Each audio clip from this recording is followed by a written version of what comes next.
Hello दोस्तों, MS classes में आप सबका स्वागत है। आज हम लोग जो है कक्षा 12 फिजिक्स से महत्वपूर्ण जो है अति लघु उत्तरीय प्रश्न लिए हुए हैं। अभी तक पिछले लेक्चर में हम लोगों ने कुछ क्वेश्चन किया था। यहाँ पर जो है प्रश्न संख्या 5 से करेंगे। तो देखिएगा प्रश्न संख्या 5 हमारा क्या कह रहा है। तो यहाँ पर लिखा है कि समांतर प्लेट संधारित्र की धारिता के लिए सूत्र लिखिए। एक नंबर का प्रश्न है, कोई बहुत ज्यादा विस्तारित प्रश्न नहीं आएगा इसमें। एक नंबर में छोटा ही छोटा प्रश्न आता है, 2 लाइन का, 3 लाइन का। किसी में फॉर्मूला लिखने के लिए कह देगा, किसी में जो है मात्रक पूछेगा, किसी में बीमा पूछ लेगा आपको। इसी तरीके से क्वेश्चन आता है। अभी देखिए यहीं पर समांतर प्लेट संधारित्र के लिए व्यंजक लिखिए। तो हम समांतर प्लेट संधारित्र के लिए फॉर्मूला का C = K A/0 ये बहुत ही महत्वपूर्ण प्रश्न है। इस पर जो है न्यूमेरिकल भी पूछता रहता है। अब देखिए K है क्या, यहाँ पर K हमारा यहाँ पर परावैद्युतांक होता है। K क्या है हमारा, K परावैद्युतांक है। और A क्या है, ये जो A है ये प्लेट का क्षेत्रफल है। और D क्या है, प्लेटों के बीच की दूरी है। और एप्सिलॉन क्या है हमारी, ये जो एप्सिलॉन हमारा है ये वैद्युतशीलता है। अभी हम लोग जो है पिछले लेक्चर में जो चौथा प्रश्न था उसको देखे भी थे कि एप्सिलॉन का मात्रक और विमा भी पूछा हुआ था। ये था हमारा जो है 5वां प्रश्न।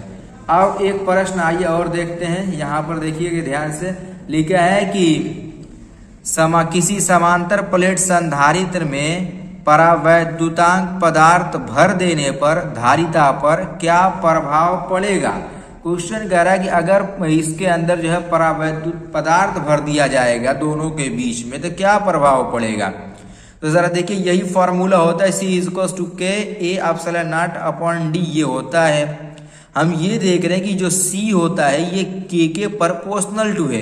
इसका क्या मतलब होता है, इसका मतलब ये है कि अगर K का मान बढ़ाया जाता है तो C का मान बढ़ेगा।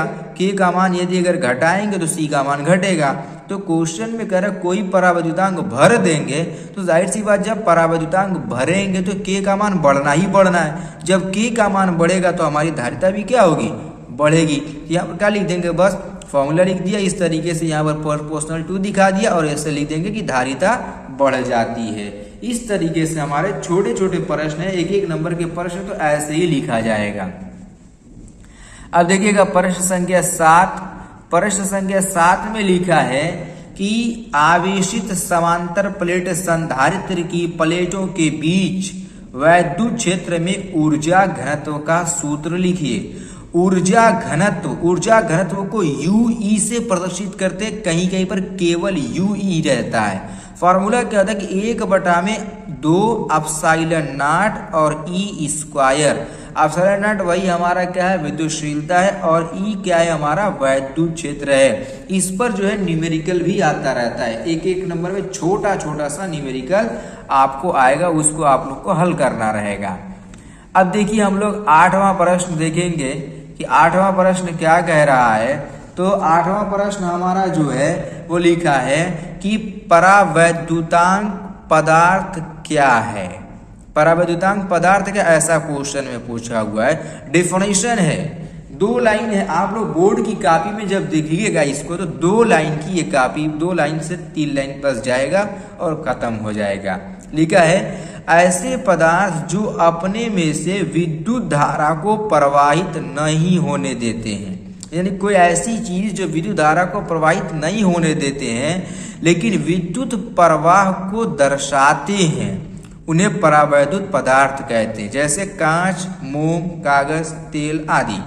अब देखो यहाँ पर लिखे एक चीज की लेकिन विद्युत प्रवाह को दर्शाते हैं। जैसे आप लोग देखोगे चेयर जो होती है, कुर्सी प्लास्टिकल जो आती है, वे धारा का प्रवाह नहीं होता है। लेकिन अगर उसमें जो है किसी को बैठा करके पीछे से उस पर कपड़े से मारते हैं तो उसके अंदर क्या होता है, जो है आवेशित हो जाता है। उस पर बैठा हुआ व्यक्ति क्या हो जाता है, उस पर करंट जैसा आवेश आने लगता है। टेस्टर लगा के आप लोग चेक कर सकते हैं। कि इसका मतलब बस वही है कि विद्युत प्रवाह को प्रदर्शित करता है, यानी विद्युत प्रवाह को दिखाता है।